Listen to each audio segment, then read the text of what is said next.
Just because the computer isn't working like it used to today, when you had originally picked it up years ago, doesn't mean that you need to throw it away.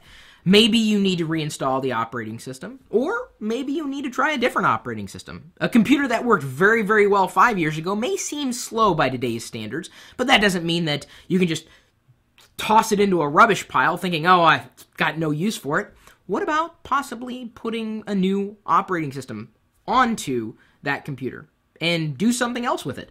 Potentially turning it into a media server or a way to experiment with something like a distribution of Linux you might have wanted to try at some point, like Mint or Ubuntu or any one of those distributions. An old computer can still be a good computer. In fact, I recommend that for anybody, especially if you have a geekier side to you and you just don't want to get rid of that computer that seemingly works just fine. So we've crafted an article based on personal experience, how to buy a laptop and salvage a desktop at the same time. My father, who's not here in the home office to do videos today, is a big fan of the classic desktop computers, and I know many of you are as well. But if you go into those computer stores these days, you walk into a physical store, you'll notice they're not selling a lot of desktop computers anymore. They're kind of going the way of the dodo. Don't get mad at me, don't shoot the messenger. I'm just saying that more people are buying those mobile options anymore rather than being tied to a desktop environment.